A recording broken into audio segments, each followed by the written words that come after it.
السلام علیکم ورحمۃ اللہ وبرکاتہ۔ جس روز سے حاجی فرمان صاحب مہینے میں 2-3 بار شبانہ کے گھر کا چکر لگانے لگے تھے، شبانہ کے تو دن ہی پھر گئے تھے۔ حاجی صاحب خود تو آتے ہی تھے، مگر اپنے ساتھ وہ گاڑی بھر کر سامان بھی لاتے تھے۔ راشن کے علاوہ ہر طرح کی سبزیاں، گوشت، بیکری کی آئٹمز۔ شبانہ نے تو آج تک اتنی چیزیں اکٹھی گھر میں آتی نہیں دیکھی۔ شبانہ کے شوہر شوکت کی تنخواہ بھی صرف 10,000 تھی۔ مشکل سے قرض لے لے کر ان کا گزارا ہوتا، پھر 3 بچوں کا ساتھ اور میکا بھی کمزور۔ شبانہ کا شوہر شوکت فرمان صاحب کا ڈرائیور تھا۔ ایک روز جب فرمان صاحب کی گاڑی چلاتے ہوئے شوکت ٹرالے کی ٹکر سے اللہ کو پیارا ہو گیا تو شبانہ کو یوں لگا جیسے اس کے سر سے کسی نے آسمان چھین لیا ہو اور پاؤں کے نیچے سے زمین کھینچ لی ہو۔ شوکت کی جیب سے محض 600 روپے نکلے اور شبانہ کے پاس بھی پھوٹی کوڑی نہیں تھی۔ فرمان صاحب نے ہی کفن دفن کا انتظام کیا تھا اور کل خانی وغیرہ کا انتظام بھی۔ پوری برادری کو زردہ پلاؤ کھلایا گیا۔ چند دن بعد جب شبانہ کے گھر سے عزیز و اقارب اور برادری کا ہجوم چھٹ گیا اور اس دوران ہر کوئی خالی تسلی اور جھوٹا دلاسا دے کر اپنے اپنے گھروں کو لوٹ گیا، تو شبانہ اپنے واحد کمرے میں بچوں کو سینے سے لگا کر پوٹ پوٹ کر رو رہی تھی، کیونکہ آگے کی آنے والی زندگی شبانہ اور اس کے بچوں کے لیے پہلے سے بھی کہیں زیادہ سخت امتحان تھی۔ بچوں کی فیسیں دینی تھی، گھر بھی کرائے کا تھا۔ شبانہ کو بالکل بھی سمجھ نہیں آ رہی تھی کہ وہ کیا کرے، لہذا جب اسے کوئی راستہ نظر نہ آیا تو وہ نوکری کی تلاش میں در در کی ٹھوکریں کھانے لگی۔ مگر اس کی گود میں چھوٹی سی بچی تھی اور اس بچی کی وجہ سے کوئی شبانہ کو نوکری پر بھی نہیں رکھ رہا تھا، لہذا پھر اس نے سوچا کیوں نہ مجبوری کے تحت میں اپنے 10 سال کے بیٹے رضوان کو ہی کہیں نوکری پر لگوا دوں۔ ایک دن شبانہ نے محلے کے کسی آدمی کے ساتھ رضوان کو ورکشاپ پر بھیجا اور پھر جب محنت مشقت کر کے رات کو چاند سا بیٹا کالا کلوٹا ہو کر گھر لوٹا تو ماں کا سینہ پھٹنے کو آ گیا۔ ماں نے جلدی سے اسے نہلا دھلا کر کپڑے پہنائے، ماتھے پر بوسہ دیا تو بیٹے نے جیب سے 250 روپے نکال کر ماں کو تھمائے تو شبانہ کا کچھ دیر پہلے خود سے کیا ہوا عہد ٹوٹ کر بکھر گیا کہ آئندہ رضوان کو گاڑیوں کی ورکشاپ پر کام کرنے کے لیے نہیں بھیجوں گی۔ لہذا رضوان تھوڑا بہت کام کرنے لگا تھا، مگر گزر بسر پھر بھی مشکل تھی۔ اس کی تھوڑی بہت آمدنی سے چھوٹی بچی کا دودھ ہی پورا ہوتا تھا یا پھر ایک ٹائم کی روٹی۔ ایک دن فرمان صاحب نے رضوان کو ورکشاپ پر دیکھا تو فوراً اسے پہچان لیا۔ فرمان صاحب نے جب بچے سے حال احوال معلوم کیا تو بچے نے بتایا کہ اسکول چھوڑ کر ادھر کام کرتا ہوں، تو فرمان صاحب کو بہت دکھ ہوا، کیونکہ شوکت اس کے سامنے اکثر کہا کرتا تھا کہ صاحب جی میرا ایک ہی بیٹا ہے جس کا نام رضوان ہے، اور وہ ہے بھی بالکل چاند جیسا، چاہے مجھے بھوکا کیوں نہ رہنا پڑے، میں تو ہر حال میں اسے ایم اے۔ لہذا فرمان صاحب نے رضوان کو اپنا وزٹنگ کارڈ دیا اور کل آ کر کارڈ والی ڈریس پر ملنے کو بولا۔ رضوان کارڈ لے کر گھر آیا تو شبانہ کو امید لگ گئی کہ شاید فرمان صاحب ان کی کوئی مالی مدد کریں گے، کیونکہ شوکت فرمان صاحب کی سخاوت اور دریا دلی کے بہت قصے سنایا کرتا تھا۔ ویسے تو شوکت کی وفات پر بھی انہوں نے 35,000 روپے دیے تھے، مگر شبانہ نے اسے اپنا قرض ادا کر دیا تھا۔ عدت گزر چکی تھی، شبانہ خود رضوان کے ساتھ فرمان صاحب کے پاس آ گئی۔ فرمان صاحب شہر کی ایک نامی گرامی کاروباری شخصیت ہے۔ عزت دولت اور شہرت انہیں وراثت میں ملی تھی۔ 5 جوان بچوں کے باپ اور نماز روزہ زکوٰۃ کے پابند درویش درد مند انسان تھے۔ نہ جانے کتنے یتیم خاندان ان کے زیر کفالت تھے۔ شوکت ان کے پاس 8 سال تک کام کرتا رہا تھا۔ انہیں اس کی تابعداری بہت پسند تھی۔ اس کی وفات کا ان کو بہت صدمہ تھا، لیکن جب اس روز شوکت کے بیٹے کو ورکشاپ پر گاڑی کے نیچے لیٹے دیکھا تو ان کا دل بھر آیا تھا۔ رضوان انہیں جنازے اور کلخانی پر ملا تھا۔ اسی وجہ سے فرمان صاحب رضوان کو فوراً پہچان گئے تھے۔ شبانہ سے ان کی ملاقات نہیں ہوئی تھی کیونکہ ویسے بھی وہ عورتوں سے ملنے سے کتراتے تھے، لیکن اب تو شبانہ بیٹے کے ساتھ آ چکی تھی۔ ملازم کے بتانے پر انہوں نے دونوں کو کمرے میں بلوایا۔ آفس کی شان و شوکت دیکھ کر شبانہ کے ہوش گم گئے تھے۔ اپنے خیالوں میں منہ پر کالی چادر لپیٹے ہوئے رضوان کے ساتھ اندر آ گئی۔ سلام کا جواب دینے کے بعد فرمان صاحب نے دونوں کو سامنے رکھے صوفے پر بیٹھنے کا اشارہ کیا اور خود اپنی چیئر پر سیدھے ہو کر بیٹھے اور بولے، مجھے بہت افسوس ہے، ہم نے شوکت کو کھو دیا۔ بہت ایماندار اور مخلص انسان تھا، لیکن کیا ہو سکتا ہے، جیسے رب کی رضا۔ کل بچے کو ورکشاپ پر دیکھا تو بے ساختہ میرا دل کانپ اٹھا کہ میں کیسے 4 ماہ آپ لوگوں سے غافل رہا۔ میرا اللہ مجھے اس غفلت کی معافی عطا فرمائے۔ میں آپ لوگوں کی مدد کا پابند ہوں۔ فرمان صاحب سر جھکائے دھیمے لہجے میں بول رہے تھے اور شبانہ رو رہی تھی۔ ملازم چائے لے کر آیا تو فرمان صاحب نے دونوں کو چائے پیش کی، جس پر رضوان نے کہا کہ وہ چائے نہیں پیتا، تو فرمان صاحب نے انٹرکام پر جوس کا آرڈر دے دیا۔ چائے ٹھنڈی ہو رہی تھی۔ فرمان صاحب کے اصرار پر شبانہ نے چہرے سے چادر ہٹائی اور چائے کا گھونٹ بھرا۔ غیر ارادی طور پر فرمان صاحب کی نظر اس پر پڑ گئی۔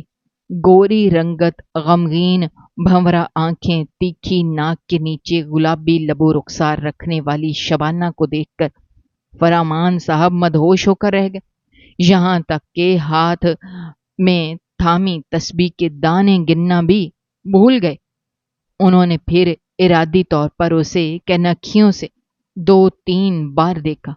اسی دوران فرمان صاحب کی نظروں کی تپش کو محسوس کرتے ہوئے چائے پی کر جب شبانہ نے اپنا چہرہ کالی چادر میں لپیٹ لیا تو فرمان صاحب کو یوں لگا جیسے چاند بادلوں کی اوٹ میں جا چھپا ہو۔ اچھی خاصی رقم کے ساتھ شبانہ حاجی فرمان صاحب کا دل بھی لے کر گھر آ چکی تھی۔ شام میں دوستوں کی محفل سجتی، دینی اور دنیاوی بحث و تکرار ہوتی، فرمان صاحب گفتگو میں پیش ہوتے، لیکن آج ان کی طبیعت بیزار بیزار سی تھی۔ اسی سبب وہ جلدی اٹھ کر گھر کو چل دیے۔ عموماً رات 10 بجے ان کی واپسی ہوتی تھی تو تب کھانا کھایا جاتا تھا، مگر آج 9 بجے ہی آ گئے تھے۔ لاؤنج میں بچھے پلنگ پر نصرت بیگم پاؤں کے سہارے لیٹی ہوئی تھی اور خاتمہ ان کے پاؤں دبا رہی تھی۔ انہیں دیکھتے ہی بولی، خیریت تو ہے نا، آج اتنی جلدی آپ گھر آ گئے؟ غلطی ہو گئی، وہ کہہ کر کمرے کی طرف بڑھ گئے۔ ماجد بھاگو، فرمان صاحب کو کپڑے وغیرہ دو۔ زیب النساء نے خادم لڑکے کو بھگایا۔ رات کا کھانا سب اکٹھے کھاتے تھے، اسی بہانے سب سے ملاقات ہو جاتی تھی۔ باورچی قسم قسم کے کھانوں سے میز بھر دیتا۔ فرمان صاحب خوب دل لگا کر کھاتے، لیکن آج کسی چیز میں ذائقہ نہیں تھا۔ جلدی اٹھ گئے اور نماز کی تیاری کرنے لگے۔ نماز کے دوران بھی ان کو شبانہ کے خیالات ستاتے رہے۔ فرمان صاحب نے نماز کے بعد لا حول ولا قوت پڑھ کر ان کے خیال کو جھٹکا، استغفار کا ورد کیا۔ سونے آئے تو نصرت بیگم آدھے سے زیادہ بیڈ پر قابض تھے، خراٹے لیتا ہوا بیوی کا بھاری بھرکم وجود آج انہیں بالکل اچھا نہیں لگ رہا، سوائے بوجھ کے۔ پھر فرمان صاحب نے ایک کونے میں ناراضگی کے عالم میں منہ موڑ کر آنکھیں موند لیں۔ دل کی دنیا بدل چکی تھی۔ دن بھر وہ جب بھی آفس میں موجود ہوتے تو فرمان صاحب کو بار بار یہ گمان رہتا کہ شاید شبانہ آئی ہو، مگر ہر بار انہیں مایوسی ملتی۔ جمعہ کے روز پہلے ٹائم وہ گھر پر ہی ہوتے تھے، رشتے دار دوست ملنے آتے، سارا دن کھانا پینا چلتا رہتا۔ سپہر کو دفتر جاتے وقت وہ جمعہ پڑھ کر سفید کرتا شلوار میں خوشبو سے لیس ہو کر جب وہ گاڑی پر سوار ہو کر گھر سے نکلے تو خواجہ حسین نے فرمان صاحب کی پسند نصرت فتح علی خان کی سی ڈی لگا دی۔ الفاظ اور ساز کے ردم نے ماحول سا بنا دیا تھا۔